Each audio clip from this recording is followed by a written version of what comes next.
Thanatopsis by Cullen Bryant. To him who, in the love of nature, holds communion with her visible forms, she speaks a various language for his gayer hours. She has a voice of gladness and a smile, an eloquence of beauty, and she glides into his darker musings with a mild and healing sympathy that steals away their sharpness ere he is aware, when thoughts of the last bitter hour come like a blight over thy spirit, and sad images of the stern agony and shroud and pall, and breathless darkness and the narrow house make thee to shudder and grow sick at heart.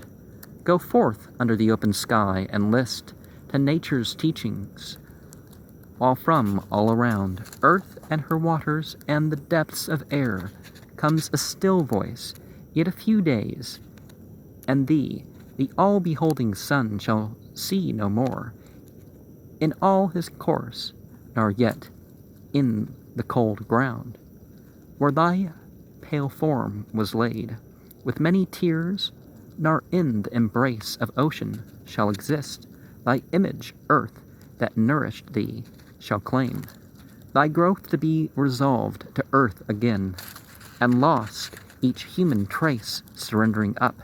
Thine individual being shalt thou go, to mix forever with elements, to be a brother to the insensible rock, and to the sluggish clod, which the rude swain turns with his share and treads upon. The oak shall send his roots abroad and pierce thy mold, yet not to thine eternal resting place shalt thou retire alone, nor couldst thou wish couch more magnificent. Thou shalt lie down with patriarchs of the infant world, with kings, the powerful of the earth, the wise, the good, fair forms, and hoary seers of ages past, all in one mighty sepulchre. The heels, rock-ribbed and ancient as the sun, the veils stretching in the pensive quietness between, the venerable woods, rivers that move in majesty, and the complaining brooks that make the meadows green, and poured round all old oceans gray and melancholy waste, are but the solemn decorations all of the great tomb of man. The golden sun, the planets, all the infinite host of heaven are shining on the sad abodes of death. Through the still lapse of ages, all that tread the globe are but a handful to the tribes that slumber in its bosom.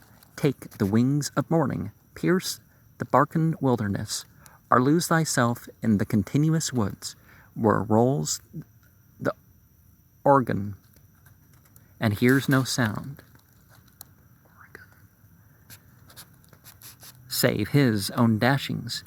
Yet the dead are there, and millions in those solitudes, since first the flight of years began, have laid them down in their last sleep.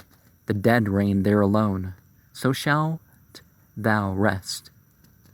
And what if thou withdraw in silence from the living, and no friend take note of thy departure? All that breathe will share thy destiny. The gay will laugh when thou art gone, the solemn brood of care plod on, and each one as before shall chase his favorite phantom. Yet all these shall leave their mirth and their employments, and shall come and make their bed with thee, as the long train of ages glides away. The sons of men, the youth in life's green spring, and he who goes in the full strength of years, matron and maid, and the sweet babe, and the gray-headed man, shall one by one be gathered to thy side by those who in their turn shall follow them. So live that when thy summons comes to join the innumerable caravan that moves to that mysterious realm where each shall take his chamber in the silent halls of death. Thou go not, like the quarry slave at night, scourged to his dungeon, but sustained and soothed by an unfaltering trust. Approach thy grave like one who wraps the drapery of his couch about him and lies down to pleasant dreams.